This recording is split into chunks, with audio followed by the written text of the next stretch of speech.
오늘 포로 귀한 시대.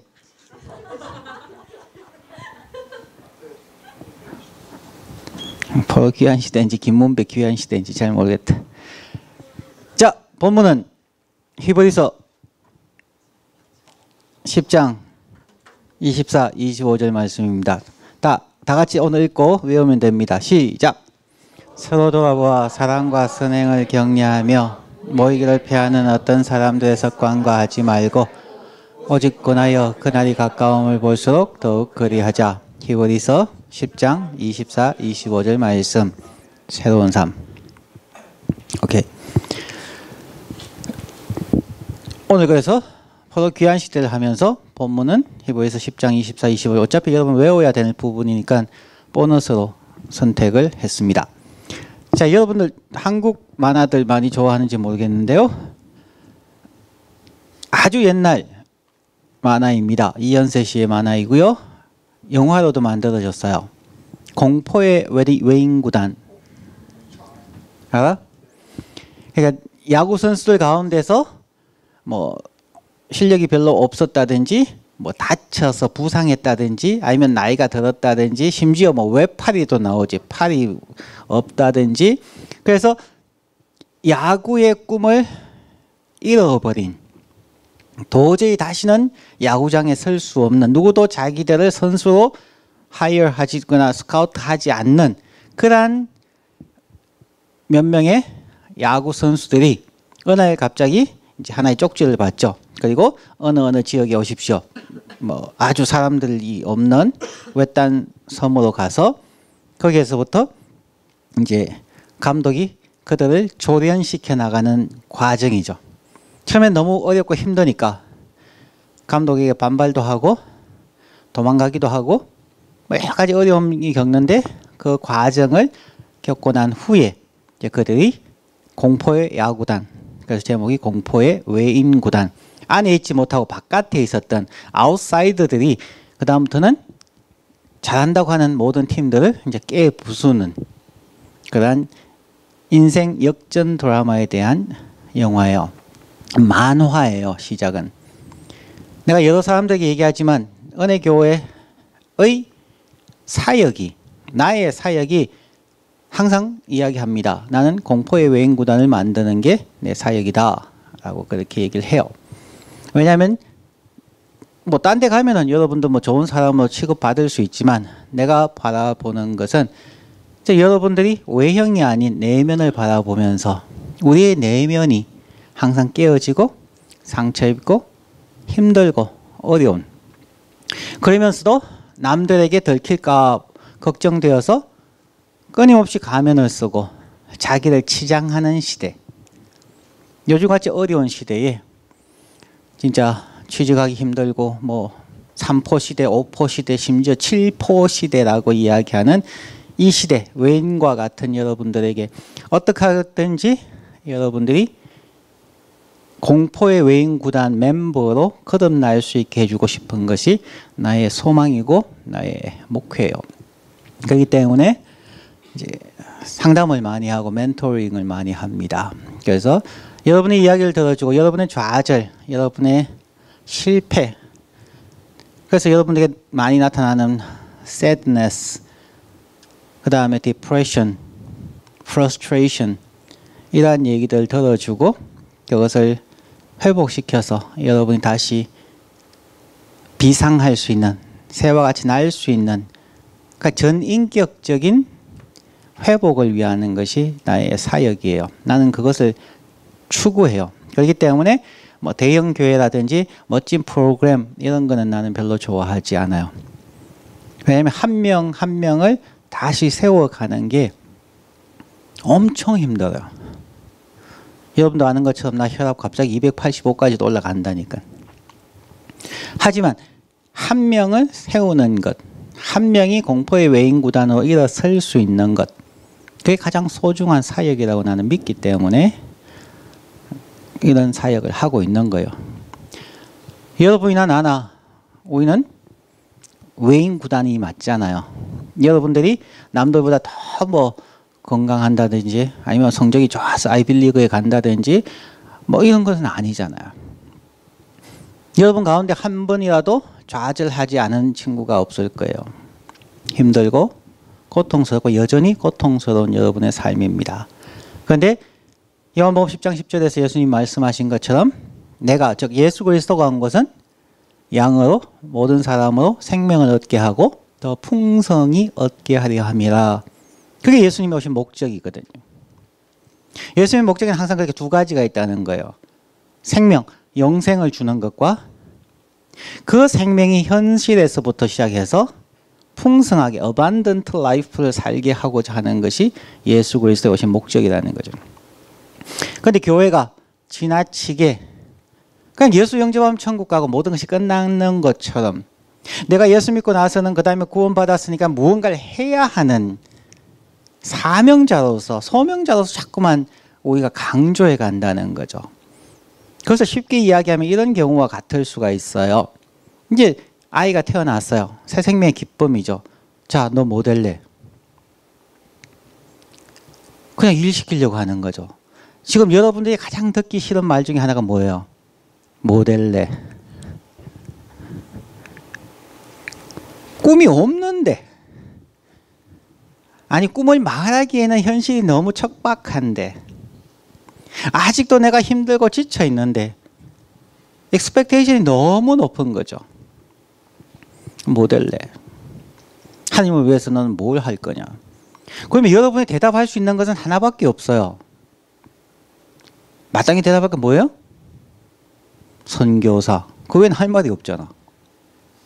교사, 뭐 운동선수 이렇게 하면 좋겠는데 교회에서는 그렇게 얘기하면 거의 마치 소명이 아닌 것처럼 들려진다는 거죠. 하나님이 원하는 소명은 여러분이 행복해지는 거예요. 여러분의 삶이 어반던트 라이프를 하는 거죠. 왜 선교하나요? 여러분이 행복해지기 위해서. 왜 여러분이 성가대를 하나요? 여러분이 행복해지기 위해서. 그러니까 여러분 생각은 교회에서 세뇌를 받았기 때문에 왜 선교하나요? 하나님의 영광을 위해서. 왜 찬양대 하나요? 하나님의 영광을 위해서. 왜 주일 봉사를 하나요? 하나님의 영광을 위해서. 하나님이 여러분의 그런 봉사가 필요할까요? 여러분이 그렇게 한다고 하나님의 영광이 더 높아질까요? 아니에요. 하나님은 스스로 계시는 자예요. 하나님의 최고의 영광이 무엇일까요? 부모의 최고의 영광은 자녀가 건강하게 잘 사는 거예요.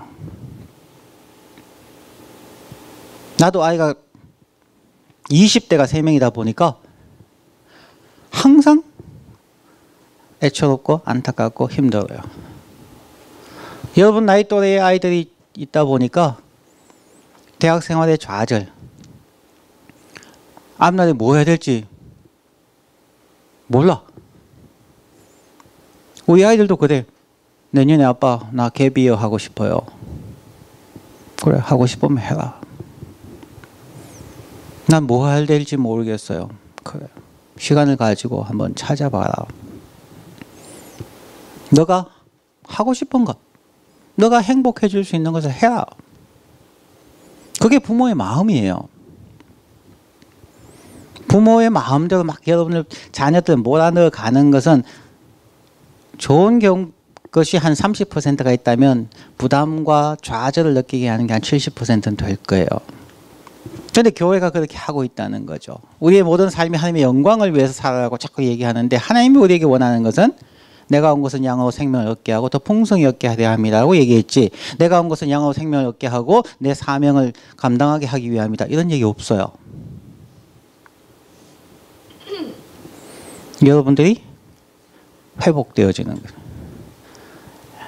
여러분의 삶이 회복되어지고 여러분의 생각이 회복되어지고 여러분의 아픈 상처들이 치유받아지고 여러분이 참 자유하는 거예요. 그리스도 안에서 자유하는 거예요. 그렇게 되면 자연스럽게 하나님께서 여러분이 준비되어 있으면 영적으로 마음적으로 육체적으로 준비되어 있으면 하나님은 마음껏 여러분을 시킬 수가 있잖아요. 그때 여러분이 행복한 삶이 되고 역량이 채워졌을 때에 그때 하나님이 여러분에게 너가 이것 좀 해주겠니? 라고 하나님이 여러분에 부탁하는 거죠. 그럼 여러분이 예, 할 수 있습니다. 제가 하겠습니다. 그러면 항상 해피엔딩이 되어져요.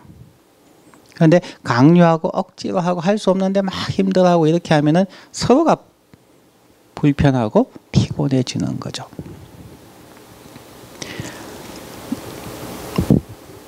나 자신이 퇴출되었던 사람이었기에 뭐 누군가가 한 명 그러더라고요. 목사님의 자서전을 자기는 아직 3학년인데 아직 못 들어봤다고 듣고 싶습니다. 되었거든. 딴 사람한테 물어보세요. 거의 지명이는 내 스토리를 다 외워. 수련회 무슨 그 다음에 무슨 얘기가 나올 때까지 다 외우고 있어 쟤는.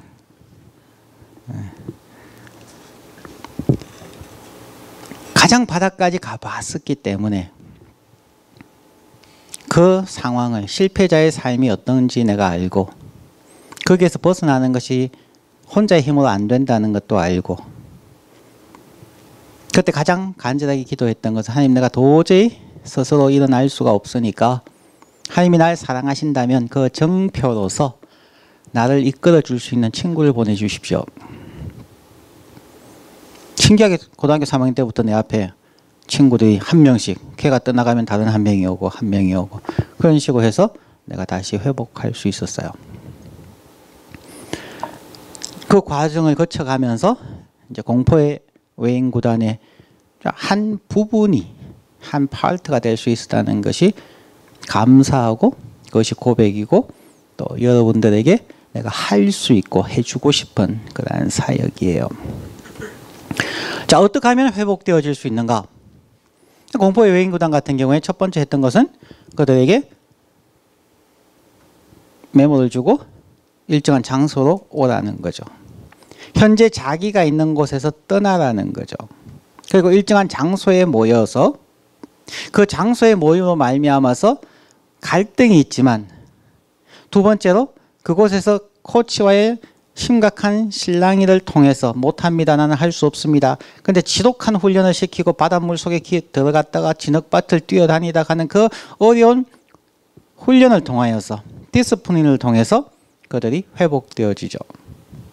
그리고 세 번째로는 그들이 가서 자기들의 삶을 위해서 자신들의 행복과 어떤 컴피티션에서 이겨가는 삶의 모습. 그러므로 와 정말 어떻게 저렇게 외파리가 홈런을 치고 형편없는 아이들이 저렇게 훌륭한 선수가 되었을까? 그래서 사람들이 그들 박수 치는 거죠. 크리스찬의 삶도 그렇다는 거죠.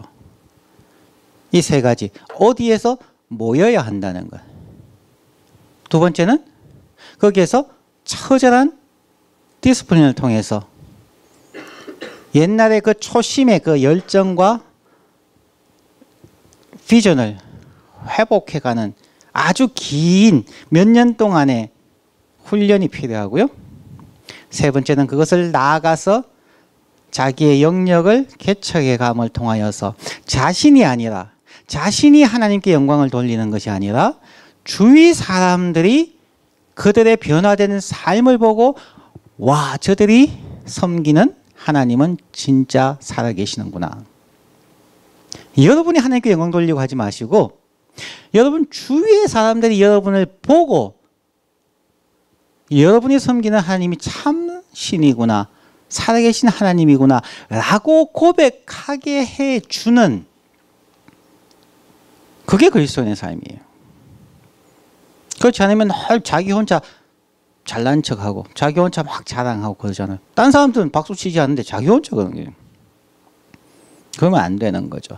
자, 포로 귀환 시대가 바로 그런 세 가지를 얘기해 줍니다. 공포의 외인구단을 만들어내는 거죠. 자, 이스라엘 백성들이 포로 시대, 남북 분열 왕국 시대에 북이스라엘이 먼저 아시리아에서 멸망을 당하고 그 다음에 바벨론에 의해서 아시리아가 망하면서 북이스라엘과 또한 남유다가 망해서 그 중에서 많은 사람들이 바벨론으로 포로로 잡혀갑니다. 70년 동안 너희는 거기 가서 돌아올 생각도 하지 말고 거기에서 새로운 삶의 변화를 일으키라는 거죠. 정확하게 몇 명의 숫자가 나갔는지 우리는 알지 못해요. 그런데 70년이 지나고 난 후에 하나님께서 고레스 왕, 페르시아의 고레스 왕을 통하여서 자, 이스라엘 유대 백성들 가운데 돌아가고 싶은 사람 돌아가라 라고 얘기를 해요. 그래서 1차, 2차, 3차에 걸쳐서 그들이 예루살렘으로 돌아옵니다. 아마 수십만 명의 유대인들이 바벨론 포로로 잡혀갔을 겁니다. 그런데 3차에 걸쳐서 학자들의 이야기에 의하면은 한 9만 5천 명이 돌아왔을 거다라고 이야기를 합니다. 이 숫자도 어디에서 왔는지는 우리는 정확하게 모릅니다. 하나의 추측일 수 있습니다. 즉 수많은 사람들 가운데 그들이 70년 동안 그곳에서 살면서 땅도 사고 밭도 사고 여러 가지 직장 생활을 하면서 자기의 생활의 터전을 다 이루어 놓았는데 거기에 만족하지 아니하고 하나님께서 오라고 했을 때에 과감히 그것을 내려놓고 분연히 일어나서 그 땅을 떠날 수 있었던 사람. 마치 하나님께서 아브라함을 갈대아 우르에서 부르셨던 것처럼 똑같은 지역 갈대아 우르에서부터 포로 후 귀환으로 그들을 부를 때에 아브라함처럼 따라 나서는 그 사람들을 통하여서 하나님은 이스라엘을 재건합니다. 첫 번째가 스룹바벨, 총독이라고 할 수 있는 사람이죠. 그의 지도하에 이제 몇만의 사람들이 내려옵니다. 이 스룹바벨이 이스라엘의 성전이 허물어졌다는 것, 파괴되었다는 것을 보면 너무 마음이 아파서 기도하고 또 왕에게 간청을 해서 가라고 이야기를 합니다. 그래서 스룹바벨이 1차 귀환으로 사람들을 데리고 옵니다. 그들이 한 것이 무엇일까요? 하나님의 성전을 재건하는 거죠. 스룹바벨 성전이라고 이야기하는 이전의 성전을 다시 회복하는 것이죠. 그들이 회복의 단계에서 가장 먼저 했던 것이 바로 어디를 중심해서 모이는가? 성전이었다는 거죠. 하나님의 임재였다는 거죠. 우리의 삶도 마찬가지입니다. 자, 여러분이 데이트는 뭐 알아서 하시고 결혼할 때에 행복한 방법에 대해서 보통 이야기할 때에 뭐 사다리론 혹은 트라이앵글 이론이라고 이야기를 하죠. 여러분이 친구를 사귀어가지고 둘이가 마주 보면 처음에는 알콩달콩하고 좋죠. 이제 그 시간이 조금 지나가면은 이제 눈에 눈곱 낀 것도 보이고 뭐 이빨 사이에 고춧가루 낀 것도 보이고 남의 허물과 약점이 보이기 시작하는 거죠. 행복한 결혼 생활은 함께 한 목표인 하나님을 바라보는 거죠. 같은 목표를 바라보는 거죠. 서로를 바라보는 것은 그렇게 오래 가지 않아요. 왜냐하면 우리는 노화되기 때문에, 왜냐하면 우리는 완전하지 않기 때문에. 그래서 1차 이스라엘 사람들의 포로 귀환의 첫 번째는 중심을 찾았다는 거죠. 하나님의 성전을 회복하는 거예요. 이것도 오랜 시간이 걸려갑니다. 여러분들의 삶에서 회복되어 가는 것은 결국 하나님 앞에서, 하나님의 성전, 하나님의 임재 앞에서 어떻게 여러분이 날마다 자주 모이느냐는 거죠. 초대교회에서도 날마다 그들은 함께 성전에 모였다고 이야기합니다. 오늘 보았던 히브리서 10장 24, 25절도 그들이 모였던 것, 다른 사람들처럼 모이기를 자꾸만 핑계대고 패하는 그런 사람들의 속관과 같이 하지 말라는 거죠. 모이라는 거죠. 힘써 모이라는 거죠. 여러분에게 꼭 추천하고 싶은 게 있어요. 그것은 켈빈 대학을 다닐 때 있어서 최고의 장점이죠. 매일 채플을 가십시오. 하루 20분 하는 겁니다. 그런데 다양한 리더가 다양한 스타일로 예배를 소개하고 기도할 수 있고 말씀을 들을 수 있는 시간이에요. 한국 학생들 보면 채플 참 안 가요. 신학생들도 신학교 채플 잘 안 가요. 이게 가장 기본이거든요.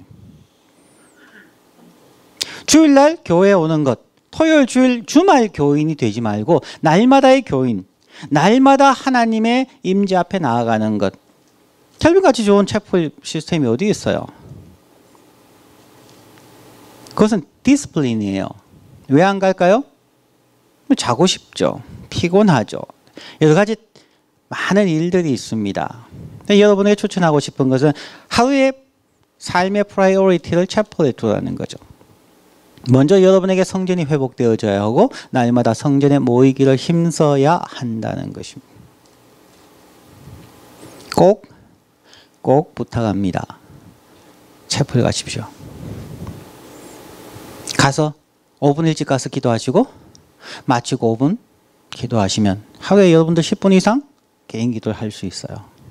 거기에서 자기 기도만 하면 뭐 몇 학년 보니까 뭐 아침에 기숙사 지하실에서 음악 틀어놓고 기도한다는 얘기를 내가 듣고 있는데, 그러면 자기 기도이기 때문에 늘 같은 걸 반복해요.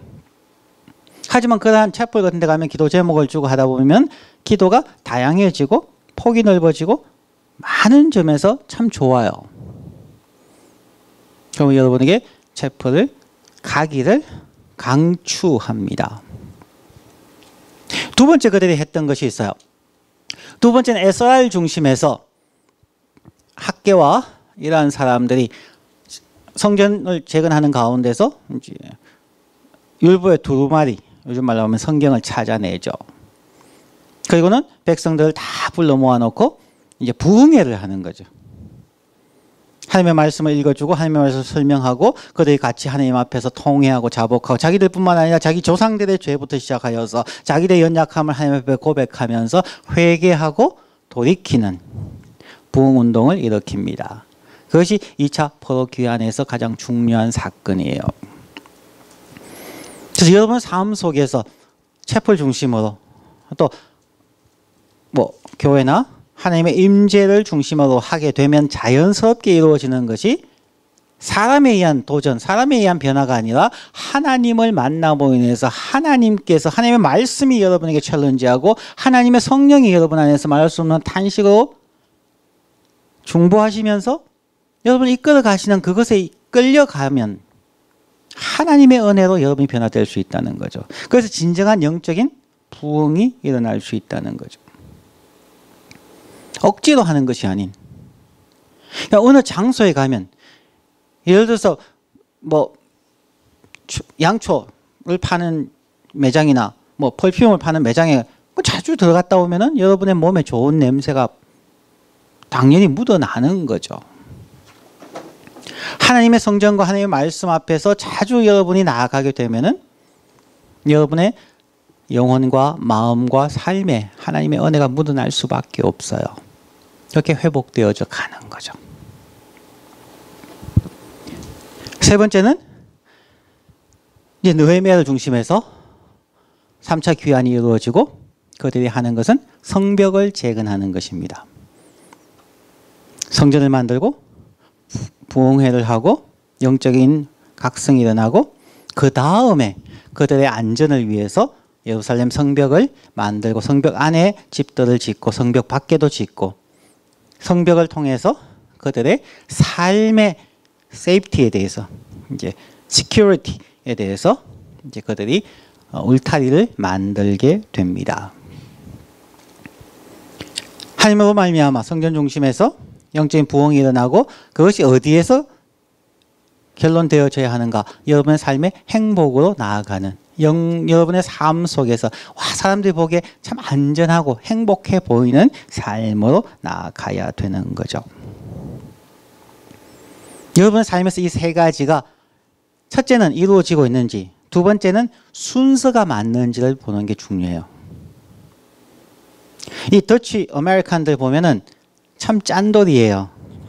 정말 구두쇠 같이 열심히 일해서 돈을 벌어요. 내가 켈빈 신학생 때, 지금부터 한 20여 년 전에 어느 집에서 이제 무빙 세일을 한다고 해서 처음에는 모르고 갔는데 나중에 보니까 그 사람이 유명한 뭐 알빈 플랜팅가 교수의 뭐 동생이라든가 뭐 그런 분이에요. 그래서 가서 이제 조그마한 옷장하고 몇 개를 봐놓고 이제 그 다음날 사러 가겠다고 했는데, 그때 나하고 수업 같이 했던 앤 플랜팅가라고 하는 진짜 똑똑한 백인 여학생이 있었는데 조카라고 하더라고요. 그래서 내가 가서 켈빈 신학생인데 얘기하면 좀 싸게 안 주겠냐 이랬더니만 앤이 한 얘기가 good luck, 아마 안 될 거야, 안 깎아줄 거야.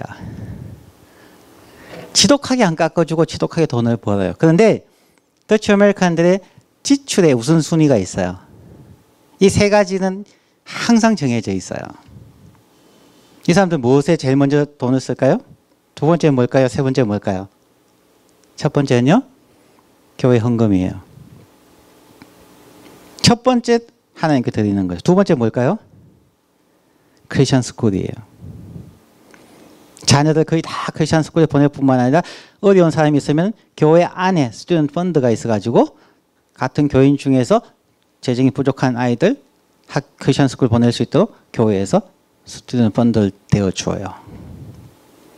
이들의 생각 속에는 하나님의 백성을 이루어 가는데 주일 예배와 뭐 주중에 한번 뭐 잼이나 뭐 카뎃만으로 언제나 크리스천을 이루기가 힘들다는 거죠. 왜냐하면 학교는 5일에서 6일 가는데 교회 교육은 하루나 이틀밖에 안 되니까 안 된다는 거죠. 그래서 이들은 온전한 삶의 변화를 위해서 크리스천 스쿨이 필요한 거죠.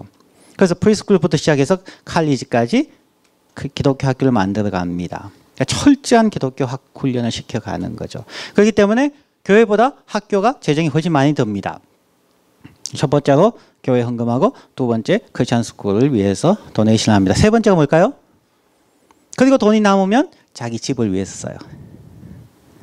그래서 캘빈 교수님들이나 크리스천 더치 아메리칸 크리스천들 보세요. 박사고 뭐 사장이고 뭐 이런데 옷차림이나 집 보면 허름해요.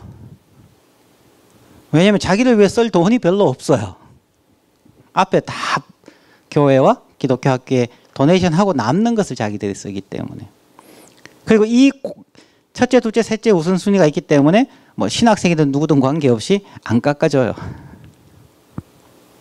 참 지독하다 싶은 생각이 들었다는 거죠. 그들의 그 돈의 지출 우선순위 1, 2, 3를 보면서 이 사람들은 포로 귀환 시대의 3대 원칙을 잘 이해하고 있구나. 신앙 회복을 위해서 포로에서 돌아와서 아무것도 없는 곳에서 다시 돌아와서 70년 후에 돌아왔으니까 자기의 땅도 없고 아무것도 없어요. 이민자와 같은 거죠. 공포의 외인구단처럼 와서 그들이 첫 번째 한 것은 성전을 힘을 다해서 재건하였고요. 성전에 모이기를 힘썼으며 두 번째는 성경을 중심해서 에스라와 학개와 주의 선지자 제사장들 통하여서 말씀을 듣고 연구하고 회개하고 삶의 변화를 일으키는 영적 부흥을 이루었고 세 번째 비로소 그들은 성벽을 지으며 자기들의 안전, 자기들의 삶의 터전을 만들어 갔다는 거죠. 이번 주에 포로 귀환 시대에 대해서 여러분이 디스커스 하시고 공부하면서 여러분의 삶에 대해서 한번 생각해 보십시오. 이 원리가 하나님의 교회를 변화시켰고 여러분의 삶을 변화시킬 겁니다. 기도합시다.